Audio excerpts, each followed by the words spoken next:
사도행전 강의 두 번째 시간입니다. 사도행전 1장에서는 예수님께서 부활하시고 40일 동안 이 땅에 계셨고 또한 승천하시는 장면에 대해서 나오고 있습니다. 그리고 제자들이 모여서 같이 기도했다라는 내용이 나오고 있습니다. 이제 예수님께서 말씀하신 예루살렘을 떠나지 말고 내가 너희에게 주고자 하는 성령을 받으라 라는 것이 실현되는 과정을 사도행전 2장에서 얘기를 하고 있습니다.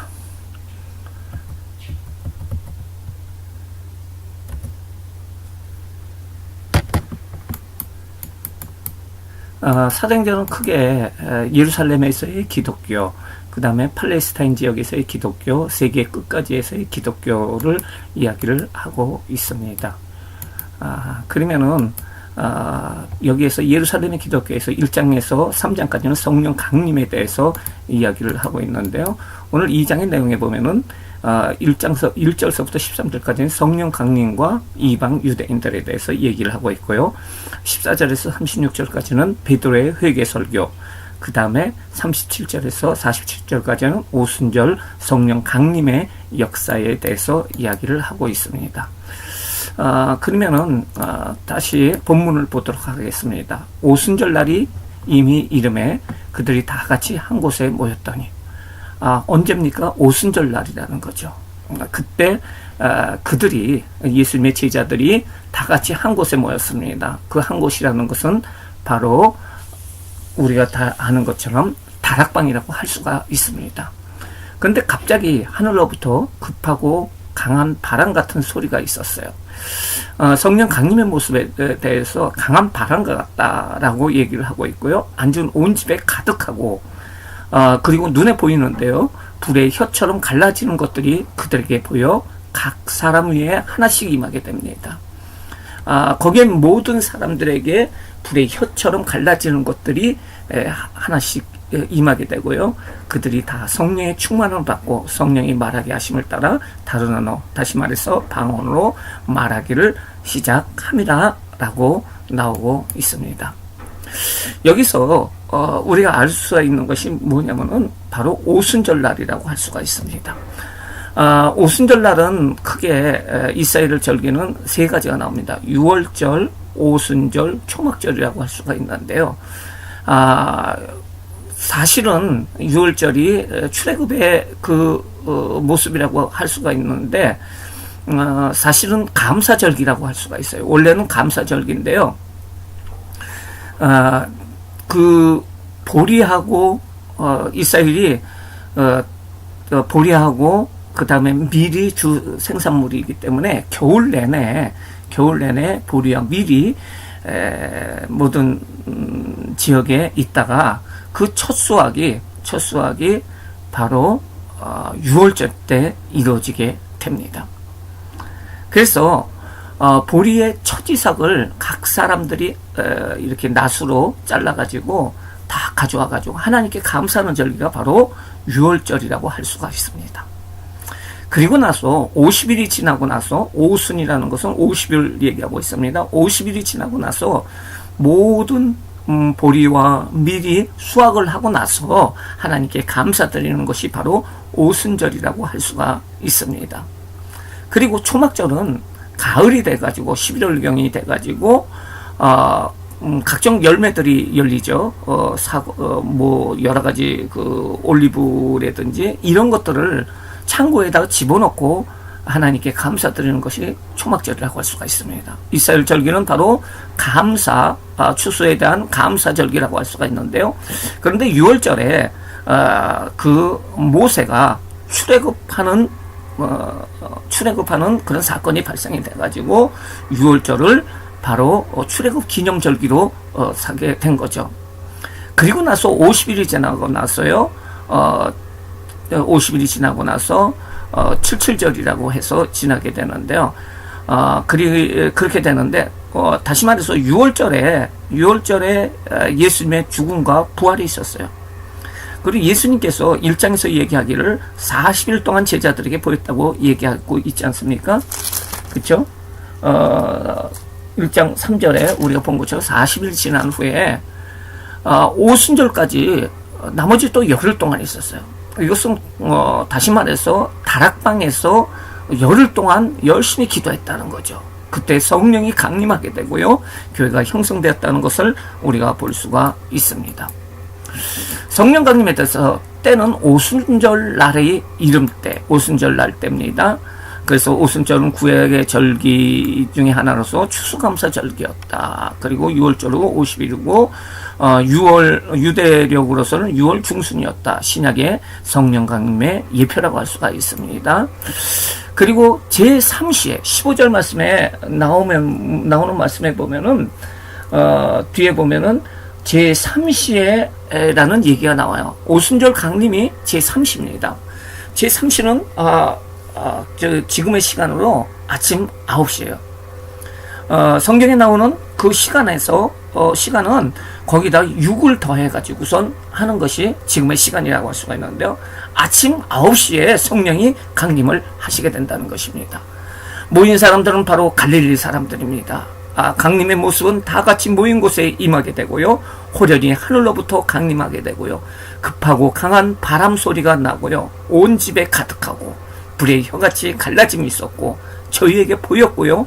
각 사람의 위에 임하는 모습을 볼 수가 있습니다. 그렇죠? 그래서 이런 성령의 강림의 모습, 강한 바람 같고 온 집에 가득하고 이런 것을 정리를 해놨습니다. 그래서 강림의 모습을 보고요. 성령의 강림의 결과는 어떻게 되느냐? 각 사람에게 임하였다는 것이에요. 각 사람에게 임하였다. 3절에 보면은 각 사람이 하나씩 임하였다라고 나오지 않습니까? 각 사람 위에게 임하였고요. 그 다음에 다 성령 충만함을 받게 됐습니다. 그리고 다른 방언을 말해요. 성령의 말하게 하심을 따라 스스로 하는 것이 아니라 성령의 말하게 하심을 따라 방언을 말하게 됐다는 거예요. 그리고 그 내용에 대해서 이야기를 하기를 11절에 보면은 다른 사람들이 보고선 이 사람들이 하나님의 큰일을 말하는도다 라고 얘기하고 있는데요. 방언의 내용이 무엇이냐? 바로 하나님의 큰일이에요. 하나님의 큰일이라는 것은 바로 구속사역과 말세에 되어질 일들을 말하고 있어요. 예수님께서 바로 온 인류를 구속하여 주셨다는 것, 그리고 성령을 부어주셨다는 것, 이것이 성령 강림의 결과로 나타난 방언의 내용이라고 할 수가 있다는 것입니다. 그때 경건한 유대인들이 천하 각국으로부터 와서 예루살렘에 머물러 있었어요. 오순절이기 때문에 이스라엘의 절기는 세 개가 있죠. 유월절, 오순절, 그리고 초막절이 있는데요. 이 절기에 각 곳에 세계 각 곳에 있는 사람들이 그 성전에 모이게 돼요. 왜냐면 구약 성경에 보면은 너희 남자들은 1년에 3번씩 나한테 보여라, 성전에 와라 라고 이렇게 명령을 하고 있습니다. 그런데 뭐 3번씩 오기가 힘들고요. 그 당시에 1년에 한 번 정도는 꼭 외국에 있는 사람들이 그 성전으로 모이게 됐어요. 근데 그 외국에 있는 디아스포라라고 할 수 있는 외국에서 태어났고 그리고 외국에서 살고 있다가 하나님을 생각해서 먼 곳 1달, 2달 이렇게 걸려서 이 예루살렘에 온 사람들이에요. 근데 이 사람들이 그 다락방에서 나는 큰 소리를 들었어요. 그리고 자기 방언으로 제자들이 말하는 걸 들었어요. 만약에 로마에서 왔는데 로마 언어로 얘기를 하고 있는 거예요. 갑바도키아에서 왔는데 갑바도키아 자기가 태어난 그곳에 특별한 언어로 언어가 있는데요. 자기들만 알고 있어요. 그런데 여기 왔는데 예루살렘에 왔는데 자기 언어를 말하고 있는 거예요. 제자들이 말하는 것을 듣고 소동하여 다 놀라 신기하여 말합니다. 제자들이 방언을 말하는 것을 듣고 신기해서 놀라면서 이 말하는 사람들이 다 갈릴리 사람들이 아니냐, 이 사람들의 형태는 갈릴리 사람들이 아닌데, 그런데 우리 각 사람에게 난 곳 방언을 듣게 하면 이건 어떤 일이냐? 우리가 이 먼 곳에서 왔는데 그곳의 언어를 이 사람들이 어떻게 알 수 있느냐라는 거예요. 그러면서 얘기를 합니다. 우리는 바데에서 왔고 메데이에서 왔고 엘람에서 왔고 메소포타미아 유대와 갑바도키아, 본도와 아시아, 그 다음에 부르기아와 밤빌리아, 애국과 구렛네 가까운 리비아, 그리고 로마에서 오고 그레데인과 아라비인들인데, 그런데 각 언어로 하나님의 큰일을 말한다. 하나님의 큰일을 말한다. 이 방언의 내용이 하나님의 큰일이라는 거야. 다 놀라며 당황하며 서로 이르되 이 어찌된 일이냐. 그러면서 놀라는 사람이 있는가 하면 일부는 조롱하면서 말합니다. 이 사람들이 새술에 취했다. 술 먹고 취해가지고선 이렇게 얘기하는 것이다 라고 얘기해요. 유대인들이 모인 이유는 오순절을 지키기 위해서입니다. 그렇죠? 그리고 모인 유대인들은 경건한 유대인이라고 말하고 있죠. 그리고 유대인들이 모인 곳에는 유대인들이 온 곳은 그 외국에 유대인들이 온 곳은 바데, 메데, 엘림, 메소포타미아, 유대와 갑바도키아, 본도 쭉 이렇게 나와요. 지도로 보면은 여기가 예루살렘입니다. 그런데 로마, 그레데, 본도, 아시아, 부르드기아, 갑바도키아, 밤빌리아, 메소포타미아, 바데, 메데, 아라비아, 엘람, 그리고 애굽 각 곳에서 오순절을 지키기 위해서 예루살렘에 왔어요. 근데 유대인들의 그 초기 반응은 뭐냐면 자기 언어로 말하는 거를 큰 소리로 말하는 큰 소리를 듣게 됩니다. 소동하며 기이 여기게 됩니다. 놀라 의욕하며 어찌미뇨 말하게 됩니다. 어떤 이는 새술에 취했다고 조롱하고 있습니다. 이때 베드로가 얘기를 해요. 근데 성경을 자세히 보면은요, 베드로가 11사도와 함께 얘기를 하고 있어요. 서서 소리를 높여 이르되 유대인과 예루살렘에서 사는 모든 사람들아, 이 일을 너희가 너희들이 신기하게 생각하는 이 일을 너희에게 알게 할 것이니 내 말에 귀를 기울여라. 지금은 아침 9시니까 너희가 생각하는 것처럼 이들이 취한 것이 아니다. 너희들 조롱하는 것처럼 취한 것이 아니다. 이것은 선지자 요엘을 통해서 말씀하신 것인데 하면서 성경 구절이 쭉 나오죠. 17절부터 3절. 그러면서 쭉 얘기를 하고 나서 설교를 하고 나서 결론적으로 얘기한다. 그런즉 이스라엘의 온 집은 확실히 알지어다. 너희가 십자가에 못 박은 이 예수를 하나님이 주와 그리스도가 되게 하셨느니라 라고 결론을 내고 있습니다. 그렇죠? 베드로의 설교입니다. 제자와 함께 일어서게 되죠. 그리고 베드로와 함께 말합니다. 어떻게 말을 해요? 소리를 높여 말을 합니다. 유대인과 예루살렘에 사는 모든 사람들아, 이 일을 알게 하리라. 너희들 왜 이런 일이 일어나는지 알게 하리라. 내 말에 귀를 기울이라. 그러면서 설교를 했는데요. 그 설교의 내용이 15절서부터입니다. 때가 제17절서부터입니다. 하나님 말씀하시기를 그 요엘서에 보면은요, 말세에 내가 내 영의 모든 육체를 부어주리니 너희 자녀들은 예언을 할 것이요 너희 젊은이들은 환상을 보고 너희 늙은이는 꿈을 꾸리라. 그때 내가 내 영을 내 남종과 여종들에게 부어주리니 그들이 예언할 것이요 또 내가 의로 하늘에서 나는 기사를 아래로 땅에 나는 징조를 베푸리니 곧 피와 불과 연기로다. 주의 크고 영화로운 날이 이르기 전에 해가 변하여 어두워지고 달이 변하여 피가 되리라. 누구든지 주의 이름을 부른 자는 구원을 받으리라. 이렇게 요엘서에서 얘기를 했다는 것입니다. 그러면서 얘기를 합니다. 요엘서를 그 베드로의 설교의 내용인데요. 요엘서를 인용을 하고 나서요. 이스라엘 사람들아, 이 말을 들어라.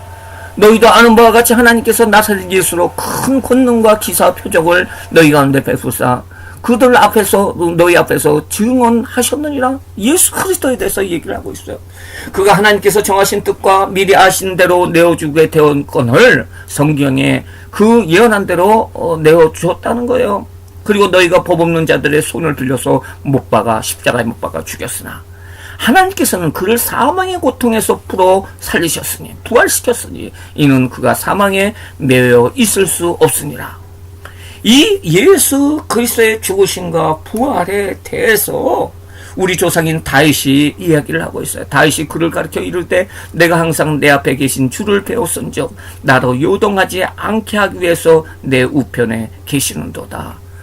우리 조상인 최고로 존경하는 그 다윗도 예수 그리스도에 대해서 벌써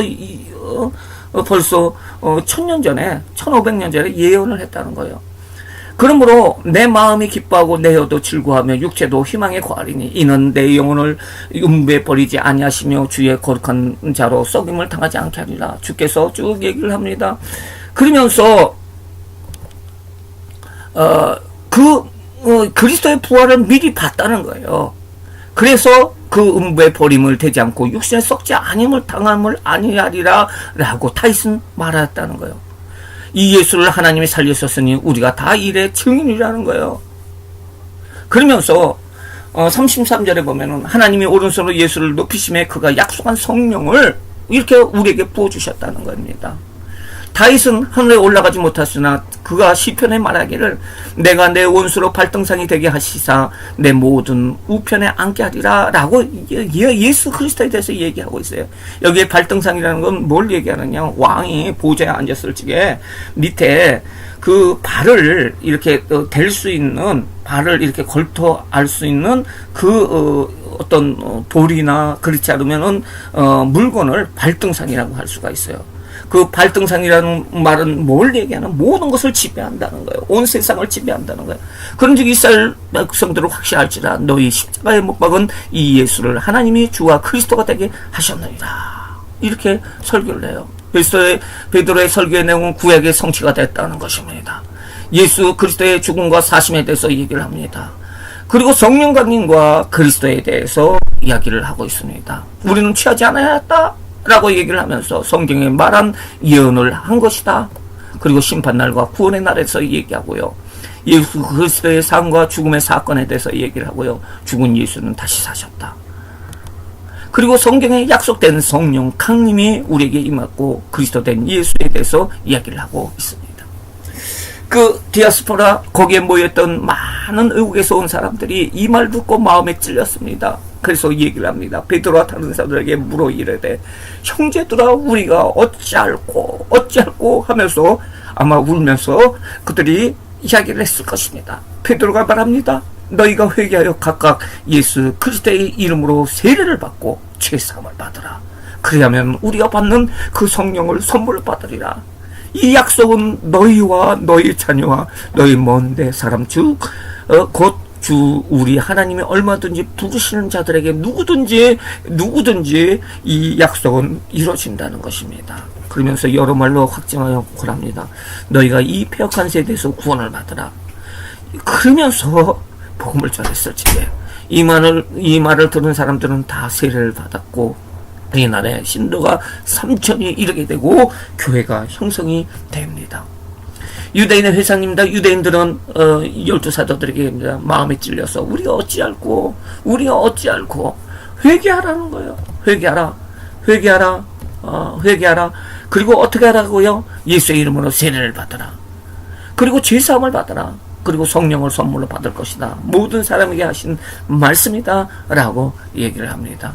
그러면서 여러 말로 확증하여 권하게 됩니다. 그래서 유대인들은 세례를 받게 됩니다. 그리고 모인 사람들이 3,000명이나 되고 그들이 제자가 되었다는 것입니다. 다시 정리를 하겠습니다. 큰 소리를 듣게 됩니다. 외국의 유대인들이 온 사람들이, 그리고 기여깁니다. 조롱합니다.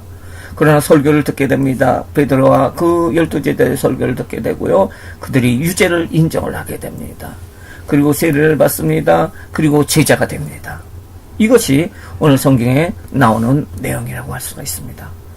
유대 이방인들의 초기 반응은 자기 언어로 말하는 큰 소리를 듣게 되고요. 소동하여 다 놀라 기이 여기고, 그리고 어떤 이는 술 취했다 조롱을 하게 됩니다. 유대인들 후기 반응은 설교를 들은 후에 마음이 찔려 유죄를 인정합니다. 세례를 받고 제자가 됩니다. 그리고 이제 교회의 모습에 대해서 나옵니다. 교회의 모습에 대해서 나오는데요. 그들의 사도의 가르침을 받아 서로 교제하며 떡을 떼며 오르지 기도하기를 힘썼다. 가르침을 받았어요. 교제를 합니다. 떡을 뗍니다. 그리고 사람마다 두려워하는데 사도들로 말미암아 기사 표적이 나타나요. 여기 기사라는 것은 미라클을 얘기하고 있어요. 표적이라는 건 사인을 얘기하고 있어요. 똑같은 기적이지만은 그냥 기적과 표적이라는 것은 사인이에요.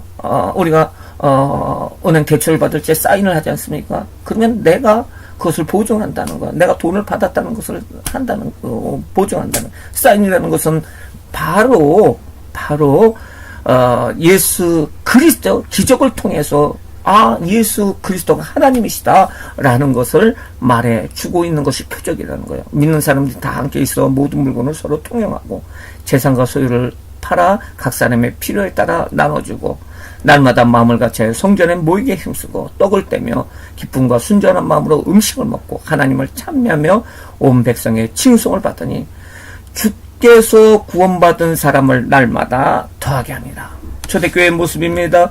그 초대교회의 모습은 성도들은 가르침을 받았다는 거예요. 그리고 서로 교제를 했습니다. 떡을 뗐습니다. 기도에 전념했습니다. 다 함께 있었어요. 모든 물건을 서로 통용하고 재산을 팔아 나눠줬다는 거예요. 여기서 재산을 팔아 나눠줬다는 것은 그냥 한가운데 교회에다가 다 전체가 다 바쳐가지고 공산주의처럼 이렇게 했다는 얘기가 아니고 무슨 얘기냐면은 부자가 돈 많은 사람들이 자기 재산을 팔아가지고 기부를 했다는 그런 내용이라고 할 수가 있습니다. 그리고 마음을 같이 하여서 성전에 날마다 모였어요. 성전에 모인 이유가 뭘까요? 성전에 모인 이유는 바로 전도하기 위해서요. 여기서의 성전은 교회가 아닙니다. 여기에서의 성전은 바로 집이라고 할 수가 있어요. 교회는 바로 집이에요. AD 300년까지는 교회가 정식으로 건물이 없었습니다. 그래서 집에 모였습니다. 집에 모였는데 그게 바로 교회입니다.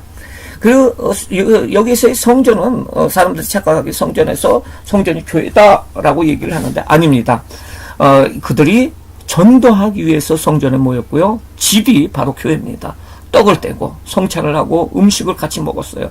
그리고 하나님을 찬미했습니다. 그래서 초대교회 모습들은 사도들이 어땠어요? 성도들을 가르쳤어요. 그리고 이사와 표적이 나타났어요. 누굴 통해서? 사도들을 통해서. 사도 중심이에요. 그리고 이웃 사람들은 어땠습니까? 두려워했어요. 주변 사람들이 두려워하고 칭송을 했습니다. 그리고 주께서 구원받는 사람을 날마다 더하게 하는 모습을 볼 수가 있습니다. 예루살렘 교회는 바로 사도들을 중심으로 성도들에게 가르치고 이사 표적이 나타났고요. 성도들은 모여서 하나님을 찬미하는 모습을 볼 수가 있습니다. 2장의 성경을 적용을 하겠습니다. 뭡니까? 초대교회의 모습 속에서 근본적인 바탕을 이루는 것은 하나님의 큰 일을 말하는 거예요. 그들이 왜 모였을까요? 하나님의 큰 일을 말하는 것입니다. 왜 방언을 했습니까? 하나님의 큰 일을 말하는 것입니다. 우리가 교회가 모이는 이유는 바로 하나님의 큰일, 예수 그리스도를 증거하는 일이라고 할 수가 있습니다. 성령의 역사는 말씀을 전적으로 순종하고 기도하는 가운데 이루어졌고요.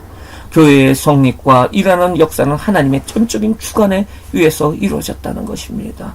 그렇습니다. 초대교회가 생긴 그 이유 자체, 성령 강림의 이유 자체는 바로 하나님의 주권적인 역사였습니다.